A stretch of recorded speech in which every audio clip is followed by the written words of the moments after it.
माँ सीता ने श्राप दिया था। दोस्तों, आखिर बिहार के गया में क्यों नहीं उगता तुलसी का पौधा?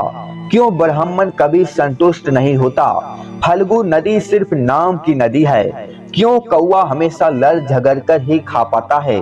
कौवा, तुलसी, ब्राह्मण और गाय को माँ सीता ने क्यों श्राप दिया था? इसके बारे में कुछ ही लोग जानते हैं। तो दोस्तों, वीडियो को शेयर जरूर करना और यह जानकारी हर इंसान को होना जरूरी है।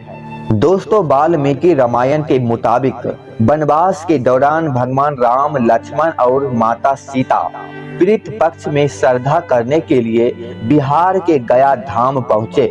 वहाँ ब्राह्मणों ने भगवान श्री राम और लक्ष्मण को श्रद्धा कर्म के लिए आवश्यक सामग्री जुटाने के लिए कहा। इस पर भगवान राम और लक्ष्मण नगर की ओर सामान लाने के लिए निकल पड़े। ब्राह्मण देव ने माता सीता से आग्रह किया कि पिंडदान का समय निकलता जा रहा है।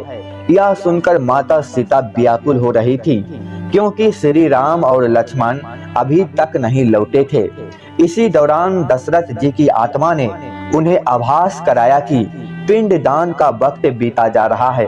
यह जानकर माता सीता असमंजस में पड़ गई।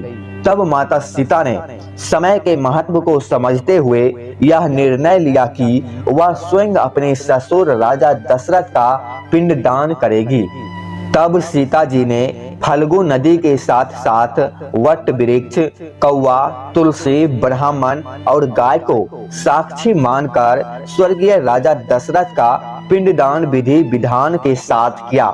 इस क्रिया के उपरांत जैसे ही उन्होंने हाथ जोड़कर प्रार्थना की तो राजा दशरथ माता सीता का पिंडदान स्वीकार कर लिया। माता सीता इस बात से बहुत खुश हुई कि उनकी पूजा दशरथ जी ने स्वीकार कर ली। इसके बाद सीता जी के मन में शंका हुआ कि इस बात को प्रभु राम जी ने नहीं मानेंगे, क्योंकि पिंडदान पुत्र के बिना नहीं हो सकता है। थोड़ी देर बाद राम भगवान और लक्ष्मण सामग्री लेकर आए और पिंडदान के विषय में पूछा।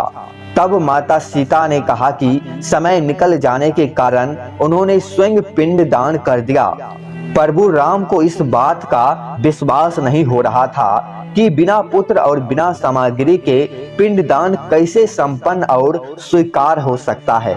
इसके बाद माता सीता ने कहा कि वहां उपस्थित फल्गु नदी, तुलसी, कौवा, गाय, वट वृक्ष और ब्राह्मण श्रद्धा कर्म की गवाही दे सकते हैं। भगवान राम ने जब इन सब से पिंडदान किए जाने की बात सच है या नहीं पूछा, तब फल्गु नदी, गाय, कौवा, तुलसी और ब्राह्मण पांचों ने प्रभु राम का क्रोध देखकर झूठ बोल दिया कि माता सीता ने कोई पिंडदान नहीं किया है।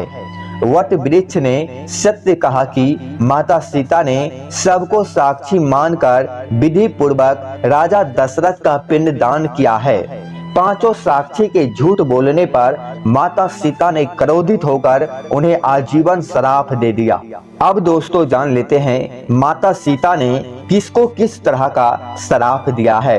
फल्गु नदी को श्राप दिया कि वह सिर्फ नाम की नदी रहेगी, उसमें पानी नहीं रहेगा। इसी कारण फल्गु नदी आज भी गया में सूखी है। गाय को श्राप दिया कि गाय पूजनीय होकर भी सिर्फ उसके पिछले हिस्से का पूजा किया जाएगी और गाय को खाने के लिए दर दर भटकना पड़ेगा। आज भी हिंदू धर्म में गाय के सिर्फ पिछले हिस्से की पूजा की जाती है। माता सीता ने ब्राह्मण को श्राप दिया कि ब्राह्मण को कभी भी संतुष्ट ना होने और कितना भी मिले उसकी दरिद्रता हमेशा बनी रहेगी। इसी कारण ब्राह्मण कभी दान दक्षिणा के बाद भी संतुष्ट नहीं होते हैं।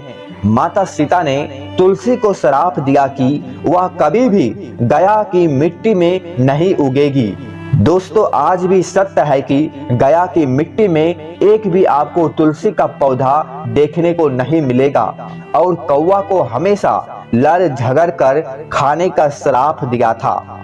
कौवा आज भी खाना अकेले नहीं खाता है, एक दूसरे से लड़ झगड़ कर खाता है।